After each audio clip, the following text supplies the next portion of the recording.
அன்பான இனிய உறவுகளுக்கு பெட்டி படிக்க தூக்கிட்டாங்க நம்ம தலைவி. இங்கே முத்து பார்த்தா நல்லா ஃபுல்லாக போதையில் படுத்துட்டு போய் மாடியில் போய் படுத்துடுறாங்க. அண்ணாமலை வந்து எவ்வளோ தடுக்கிறாங்க பார்த்தீங்களா மாமா, அவர் நான் கிளம்புறேன்னு கொஞ்சம் கூட ஒரு பொட்டு கூட கவலை இல்லாமல் மேலே போய் படுக்கிறாரு, அப்புறம் எதுக்கு நான் இங்கே இருக்கணும் அப்படின்னு கிளம்புறாங்க. ரோஹிணி பார்க்குது, அப்பாடா நம்மளை பிடிச்ச பீட போகுது, இனிமேல் நமக்கு நிம்மதி அப்படிங்கிற மாதிரி பார்க்க மீனா பார்க்குறாங்க. இது கொஞ்சம் காலந்தாண்டி மேகம் மூடி இருக்கு, கண்டிப்பாக அது விலகும், கதிரவன் வருவான், உன் கஷ்டத்தில் மறுபடியும் அலைஞ்சு எடுப்பாண்டி, நீ எப்போ நீ உண்மையை சொல்கிறியோ அப்போ தான் உனக்கு நல்லது, எனக்கும் நிம்மதி அப்படின்ட்டு கிளம்புறாங்க. மீனா மீனா ப்ளீஸ் மீனா, நான் கொஞ்ச நாளில் சொல்லிடுவேன் மீனா, நீங்கள் எதுவும் பயப்படாதீங்க, கொஞ்ச நாளில் சொல்லிடுவேன் கிள்ளிடுவேன்லாம் பேசாதீங்க, இன்னும் ஒரு 2 வாரம் உங்களுக்கு டைம் தரேன், கண்டிப்பாக சொல்கிறீங்க அப்படின்னு சொல்லிட்டு கிளம்புறாங்க. சொல்லலை நான் வந்து வீட்டில் வந்து சொல்லிடுவேன் எல்லாத்தையும் அப்படின்ட்டு தான் போகிறாங்க. அப்படியே ரோஹிணிக்கு ஆடி போகுது. ஐயோ என்ன பண்ணுறது, நான் 2 வாரம் டைம் கொடுத்துருக்காளே, 2 வாரத்துக்கு நான் எப்படி சொல்கிறது, ஒன்றுமே புரியலையே அப்படின்னு சொல்லிட்டு அவங்க ஃப்ரெண்டு வீட்டுக்கு போகிறாங்க. வித்யா வீட்டில் போயிட்டு மீட்டிங் போடுறாங்க. என்னடி பண்ணுறது ஒன்றுமே புரியலையே அப்படின்னு சொல்லல. மகேஷ் வந்து ரோஹிணி தாங்க அப்பப்போ சப்பக்கட்டு பண்ணுது, ஆனால் நம்ம வித்யா தாங்க கரெக்டாக இருக்குது, நட்புக்கும் துரோகம் பண்ண முடியலை, இங்கிட்டு இவங்க பழகிருக்காங்க அவங்களுக்கும் ஒன்றும் பண்ண முடியலையே அப்படின்னு சொல்லிட்டு, இங்கே பாரு நீ உண்மையை சொல்கிறது சரிதான் அப்படிங்கிறாங்க. உடனே வித்யா பார்த்து ரோஹிணிக்கு செம்ம கோவம் வருது. ஏய் என்னடி நீ இப்போ பாரு அவளுக்கே பேசுகிற, ஏய் நான் அவளுக்கு பேசுகிறேன் இவளுக்கு பேசுகிறேன்னு நினைக்காத, யார் பக்கம் நியாயம் இருக்குது உண்மை இருக்குன்னு நான் பார்க்குறேன் அப்படிங்கிறாங்க.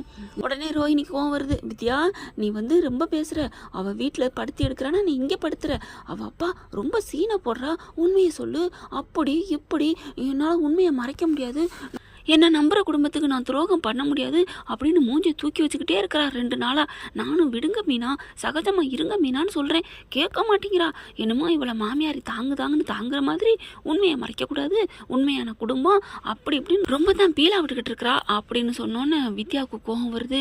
என்ன ரோஹிணி நிறுத்து ரோஹிணி அப்படிங்கிறாங்க.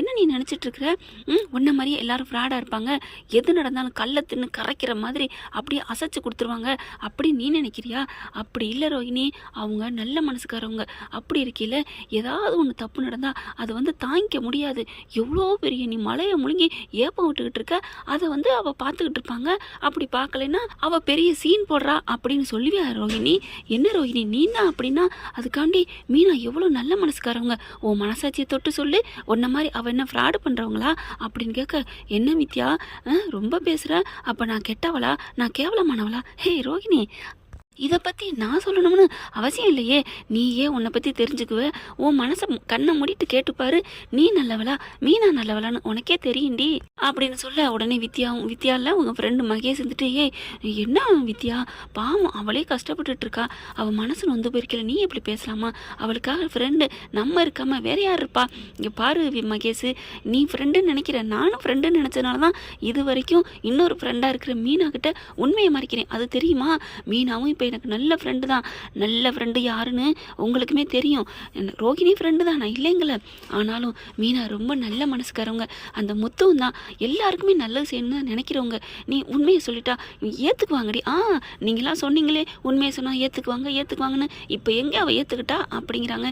ஏய் நீ இன்னமும் மீனா புரிஞ்சுக்கல ரோஹிணி, புருஷனுக்கு தெரியலேன்னு பயப்படுறாங்க, நீ புருஷனை வச்சு 2 பேருக்கு உண்மையை சொல்லு, முத்து காலில் விழு, இந்த மாதிரி தெரியாமல் தப்பு பண்ணிட்டேன், வேறு யார்கிட்டையும் சொல்லிடாதீங்க முத்து, மீனா ப்ளீஸ் மீனான்னு நீ கெஞ்சி கேளு, 2 பேருக்கும் உண்மை தெரிஞ்சிச்சுன்னா அவங்க யார்கிட்டையும் சொல்ல மாட்டாங்க, புருஷனுக்கு மறைக்கிறோமே அப்படிங்கிற ஒரு குற்றம் தான் மீனாவுக்கு இருக்கு, ஆனால் நீ புருஷன்ட்ட வாழைப்பழத்தை இல்லை பலாப்பழத்தையே முழுங்கிட்டு ஏப்ப விட்டுட்டு இருக்க, அதே மாதிரி மீனாவும் இருப்பாங்கன்னு எப்படி நம்புற அப்படிங்கிறாங்க. இல்லை வித்யா நீ ரொம்ப பேசுகிற அப்படிங்கிறாங்க. ஏய் நான் உண்மையை தாண்டி சொல்கிறேன், இப்போவும் எனக்கு ஒன்றும் பயமாக இருக்குது, என்ன தெரியுமா, எப்போ என்னை மீனா பார்க்குறாங்களோ நீங்களே என்கிட்ட மறைச்சிட்டீங்கல்ல அப்படின்னு மீனா கேட்டுருவாங்களோன்னு ஒரே பயமாக தான் இருக்குது தெரியுமா, எனக்கே இந்த உணர்வு இருக்குல்ல, அப்போ அவங்களுக்கு புருஷன்ட்ட மறைக்கிறோன்னு உணர்வு இருக்குமா இருக்காதா, என்ன ரோஹிணி எல்லாத்தையுமே உன் ஆங்கிலே நின்று பார்க்குற, அடுத்தவங்க ஆங்கிலே நின்று பாரு அப்படிங்கிறாங்க. இவகிட்ட பேச முடியாது, சரி மகேஷ் நான் கிளம்புறேன் அப்படின்னு சொல்லிட்டு போகிறாங்க. அப்புறமா வீட்டுக்கு போகிறாங்க. போனதுக்கப்புறம் யோசனை பண்ணிக்கிட்டே இருக்காங்க, என்ன பண்ணலாம் ஏது பண்ணலாம், இவள் வந்து சும்மா விட மாட்டா, இவளை எப்படியாவது ஏதாவது பண்ணணுமே அப்படின்னு பிளான் மேலே பிளானை போடுறாங்க. அடுத்து இங்கே பார்த்தா வீட்டில் வந்து எல்லாம் கேட்குறாங்க, ஆனால் உண்மையை சொல்லாமல் மறைக்கிறாங்க. மீனா ஏன்டி இப்படி வந்திருக்கிற என்னடி அப்படின்னு கேட்குறாங்க, துருவி கேட்குறாங்க. நீ என்னதான் தேங்காயை துருவினாலும் நான் ஒன்றும் பண்ண முடியாது, பல்லத்தான் காமிப்பேன் அப்படிங்கிற மாதிரி, அது வந்துமா சும்மாதாம்மா அவர் குடிச்சிட்டு வராருமா, ஏய் மாப்பிள்ளை ஏதோ தெரியாமல் தெரியாமல் குடிச்சிருப்பாருடி அப்படின்னு சப்பக்கட்டு பூராமே எல்லாமே முத்து விதம் பண்ணுறாங்க. சப்பக்கட்டு இல்லை, சப்போர்ட்டிங் தாங்க சொல்லணும். நல்லது பண்ணுறது தான் சப்போர்ட்டிங் தானே, கெட்டதுக்கு போனால் தான் சப்பக்கட்டு. இப்போ பார்த்தா சத்யாவும் அதே தான் சொல்கிறான். அக்கா நீ தப்பாக நினச்சிட்டு இருக்கக்கா அப்படின்ட்டு, நீ சும்மா இருடா அப்படிங்கிறாங்க. ஏன்னா அவங்களுக்கு இருக்கிற வேதனை அவங்களுக்கு தானே தெரியும். அடுத்து 2 நாள் போனோன்னே இவங்களால இருக்க முடியல ரோஹினினால.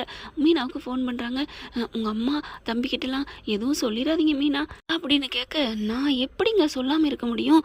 ஆனாலும் சொல்லாமல் இருக்கணும்னா இன்னும் 2 வாரத்துக்குள்ள நீங்கள் சொல்லியே தீரணும். அப்படி சொல்லிட்டீங்கன்னா நான் ஒன்றும் சொல்ல மாட்டேன் அப்படின்னு சொல்லிட்டு ஃபோனை வைக்கிறாங்க. உங்ககிட்ட பேசவே எனக்கு பயமாக இருக்குது அப்படின்னு சொல்லிட்டு மீனா பார்க்குறாங்க. அடுத்து இங்கே ரோஹினிக்கு ஒன்றும் புரியலை.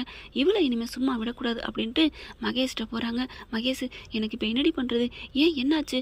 அவள் மீனா சொல்ல போகிறேன்னு சொல்கிறா, என்னால் என் வாழ்க்கையை இழக்க முடியாது, எனக்கு மனோஜ் வேணும், மனோஜுக்காக நான் என்ன வேணாலும் பண்ணுவேன்.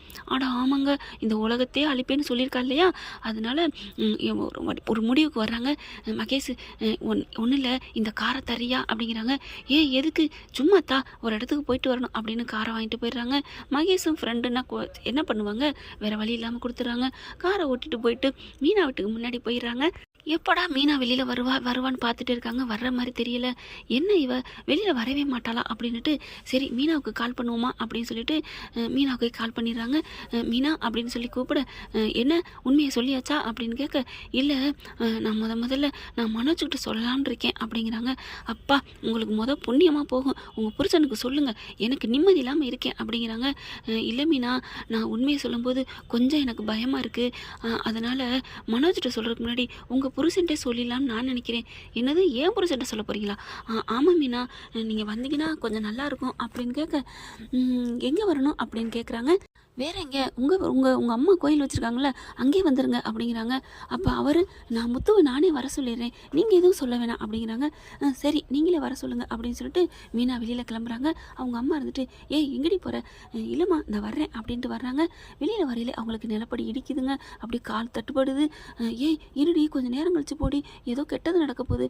அதெல்லாம் ஒன்றும் இல்லைம்மா, கெட்டதோ நல்லதோ இன்றைக்குள்ள முடிவு கட்டிடணும் அப்படின்ட்டு கிளம்புறாங்க.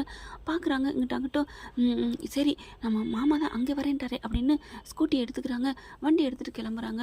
போயிட்டு இருக்கிறாங்களா, கரெக்டாக ரோஹினி பார்க்குது. அப்பா வந்துட்டியா, வா இன்னைக்கு உனக்கு இருக்குடி அப்படின்னு சொல்லிட்டு வண்டியை வேகமாக ஓட்டிகிட்டு வருதுங்க. மீனா பிள்ளையும் அது வாட்டுக்கு அம்மாஞ்சியா அதே நினப்பில் போயிட்டு இருக்கிறதுனால என்ன வருது என்ன போகுது, சைடு அப்படி இந்த பக்கத்து அந்த பக்கம் எதுவும் பார்க்காம அது வாட்டுக்கு ஓட்டிகிட்டு போகுது. இங்கே ரோஹினி பிள்ளை வேகமாக வந்து காரை ஏற்றி விட்டு அது வாட்டுக்கு போயிடுதுங்க. நல்லா அப்பட்டமான ஆக்சிடென்ட் பண்ணிட்டு போயிடுது. அப்படியே பார்த்தா எல்லாரும் ஓடி வராங்க. என்னாச்சுன்னு சொல்லிட்டு அவ்வளோ பேர் அள்ளி தூக்கிக்கிட்டு ஹாஸ்பிட்டல் கொண்டு போயிடுறாங்க. அது நம்ம சீதா வேலை பார்க்குற இடம் தாங்க.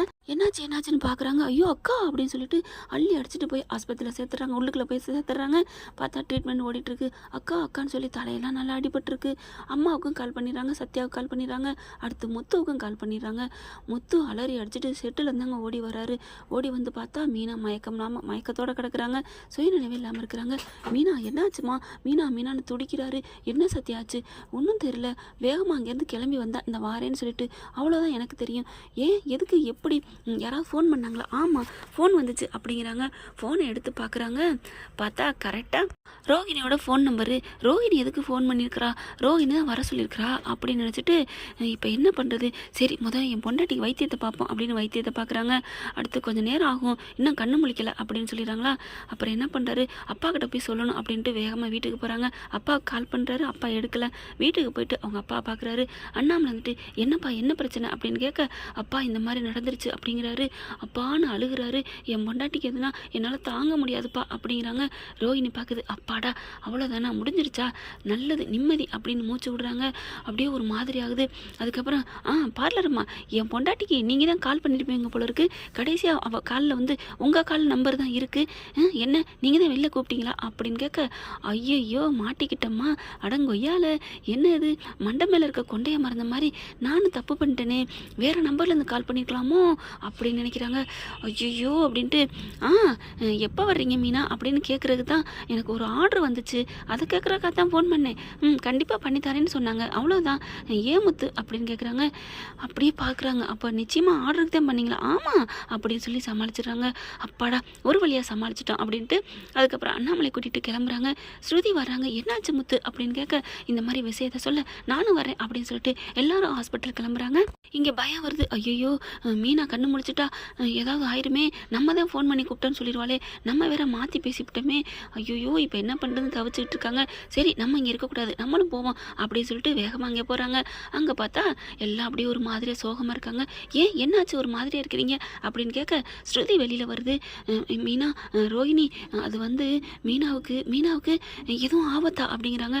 ஆபத்து இல்லை. ஐயோ ஆபத்து இல்லையா அப்படின்ட்டு, என்ன ஸ்ருதி அப்படின்னு கேட்க, அவங்க கோமாவுக்கு போயிட்டாங்க அப்படின்னு சொல்ல, அப்பா டிக்கெட் இல்லாமல் சூப்பரான ஒரு இடத்துக்கு போயிட்டா, நமக்கு சந்தோஷம். வீசா இல்லை, டிக்கெட் இல்லை, வெளிநாட்டுக்கு வெளியூருக்கு அனுப்பியாச்சு அப்படின்னு நிம்மதி பெருமிச்சு விடுது.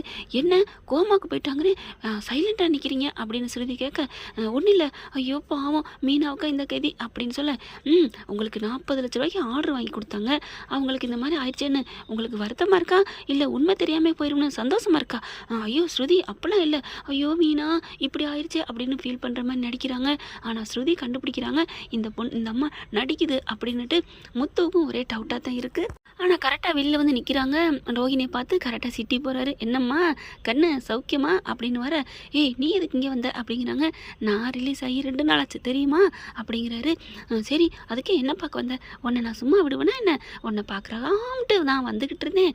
வந்துக்கிட்டு இருக்க சமயத்தில் தான் கரெக்டாக ஸ்கெட்சு போட்டு உன் குழந்தை பொண்டாட்டியை தூக்குன பாரு, எல்லாமே எனக்கு தெரிஞ்சிருச்சு. அதை பற்றி உங்ககிட்ட பேசி டீல் பண்ணிட்டு போகலான்னு தான் வந்தேன்.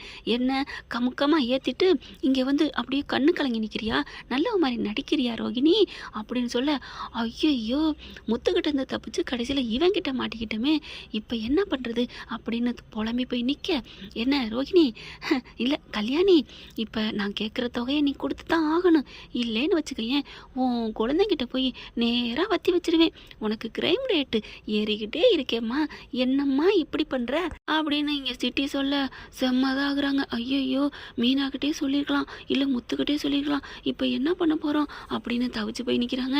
என்ன ஃப்ரெண்ட் இப்படி தான் போகலாம், கண்டிப்பாக மீனாவோட டார்ச்சர் தாங்காமல் மீனாவை ஏதாவது பண்ணுவாங்க ரோகிணி அப்படின்னு தான் தோணுது.